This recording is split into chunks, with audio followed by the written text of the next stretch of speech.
حضرت ہود علیہ السلام نے فرمایا اس میں کوئی شک نہیں کہ تمہاری سرکشی کی وجہ سے اللہ رب العزت کا غضب و عذاب تم پر لازم ہو گیا ہے اور یہ کسی بھی وقت نازل ہو جائے گا۔ اور جہاں تک بتوں کے بارے میں تمہارے مجھ سے بحث کرنے کا تعلق ہے تو اس کی حقیقت صرف اتنی ہے کہ تم مجھ سے ان ناموں کے بارے میں جھگڑتے ہو جو تم نے اور تمہارے باپ دادا نے اپنے بتوں کے رکھ لیے ہیں اور انہیں معبود مان کر ان کی پوجا شروع کر دی، حالانکہ ان کی کوئی حقیقت ہی نہیں اور ان کے معبود ہونے پر اللہ رب العزت نے کوئی دلیل ہی نہیں اتاری۔ لہٰذا اگر تم نہیں مانتے تو عذاب الہی کا انتظار کرو اور میں بھی منتظر ہوں کہ کب تم پر عذاب نازل ہوتا ہے۔ حضرت ہود علیہ السلام کی تمام تر کوشش کے باوجود قوم کے چند افراد ہی آپ علیہ السلام پر ایمان لائے اور باقی کفر و شرک اور معاصی کی دلدل میں پھنسے رہے۔ جب ان کے ایمان لانے کی کوئی امید باقی نہ رہی اور قبول حق کے بجائے انتہائی سرکشی پر اتر آئے تو آپ علیہ السلام نے ان کے خلاف بارگاہ الہی میں دعا کی اور اللہ رب العزت نے اس دعا کو قبول فرما کر کفار کے عبرتناک انجام کی خبر دے دی۔ عرض کی اے میرے رب میری مدد فرما کیونکہ انہوں نے مجھے جھٹلایا ہے۔ اللہ رب العزت نے فرمایا تھوڑی دیر میں یہ پچھتانے والے ہو جائیں گے۔ قوم عاد نے آپ کی باتوں پر توجہ نہ دی اور اپنی ہٹ دھرمی پر اڑے رہے اور اللہ رب العزت کی عطا کردہ نعمتوں کا غلط استعمال جاری رکھا تو قدرت کی طرف سے وسائل میں کمی ہو گئی، بارش برسنا بند ہو گئی، زمین کا پانی ختم ہو گیا، چشموں اور کنووں کا پانی خشک ہو گیا، سبزہ زار ویران میدان بن گئے۔ 3 سالہ قحط سالی نے انہیں نڈھال کر کے رکھ دیا۔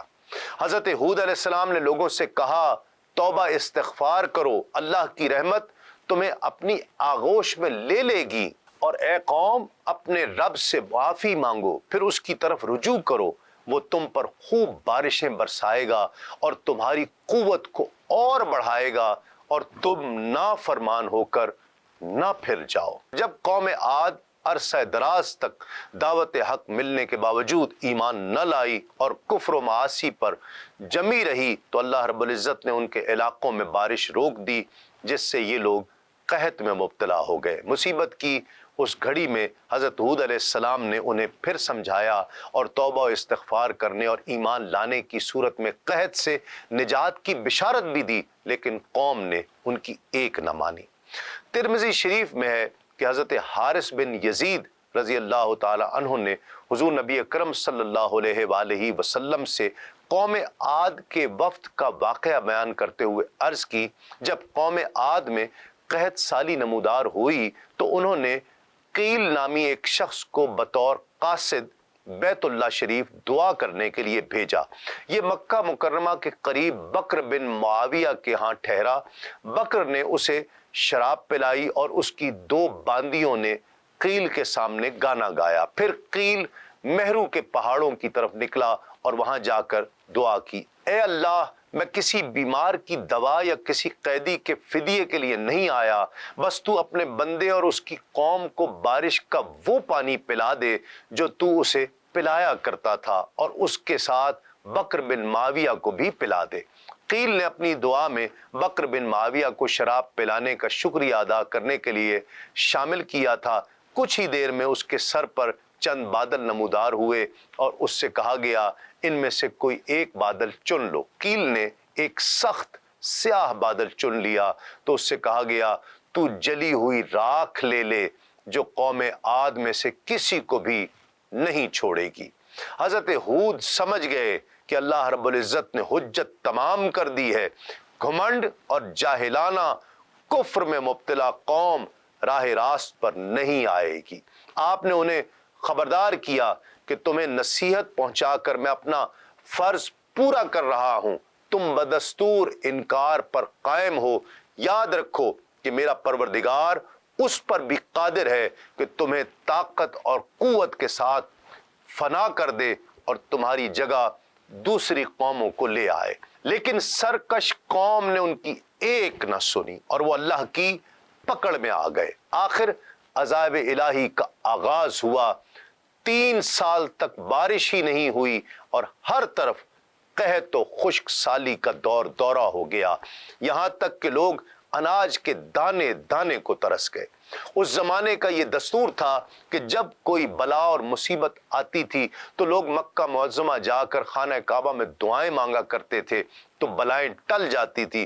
چنانچہ ایک جماعت مکہ معظمہ گئی، اس جماعت میں مرثد بن سعد نامی ایک شخص بھی تھا جو مومن تھا مگر اپنے ایمان کو قوم سے چھپائے ہوئے تھا۔ جب ان لوگوں نے کعبہ معظمہ میں دعا مانگنی شروع کی تو مرثد بن سعد کا ایمانی جذبہ بیدار ہو گیا اور اس نے تڑپ کر کہا، اے میری قوم، تم لاکھ دعائیں مانگو مگر خدا کی قسم اس وقت تک پانی نہیں برسے گا جب تک تم اپنے نبی حضرت ہود پر ایمان نہیں لے آؤ گے۔ مرثد بن سعد نے جب اپنا ایمان ظاہر کر دیا تو قوم عاد کے شریروں نے ان کو مار پیٹ کر الگ کر دیا اور دعائیں مانگنے لگے۔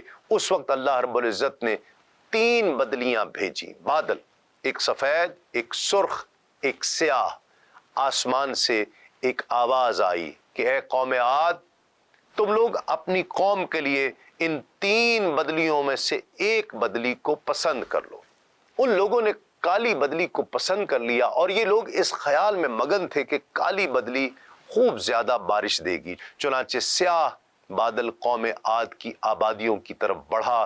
بادل کو دیکھ کر وہ لوگ بہت خوش ہوئے، لیکن ہوا یہ کہ اچانک اتنی شدت کی آندھی چلی کہ درخت جڑ سمیت زمین سے اکھڑنے لگے، اونٹ اپنے سواروں سمیت ادھر ادھر گرنے لگے، حتیٰ کہ آندھی نے ان کے گھروں کے مضبوط دروازوں کو بھی جڑ سے اکھاڑ پھینکا۔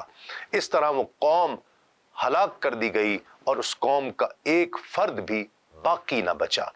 ہیبت ناک آندھی اور طوفان نے بڑے بڑے محلات روئی کے گالوں کی طرح فضا میں بکھیر دیے۔ نافرمان قوم کے مرد اور عورتوں کے جسم فضا میں اچھلتے اور ہولناک ہوا انہیں زمین پر پٹخ دیتی۔ ان کے جسموں سے کھالیں ادھڑ گئیں، ان کے تن و من جسم کھجور کے کٹے ہوئے تنوں کی طرح ہر طرف بکھر گئے اور وہ ریزہ ریزہ ہو کر زمین کے ذرات میں تبدیل ہو گئے۔ اور یہ طوفان اس وقت تک نہ تھما جب تک اس ظالم قوم کا ایک ایک متنفس ختم نہ ہو گیا۔ بس ان کی ہستیوں کے کھنڈر ہی ان کے انجام کی داستان سنانے کے لیے کھڑے رہ گئے، اور آج کھنڈر بھی باقی نہیں ہے۔ پورا علاقہ ایک خوفناک ریگستان بن چکا ہے جہاں کسی کو آج بھی جانے کی ہمت نہیں ہوتی ہے۔ اور عاد ایک بڑی شدید طوفانی آندھی سے تباہ کر دیے گئے۔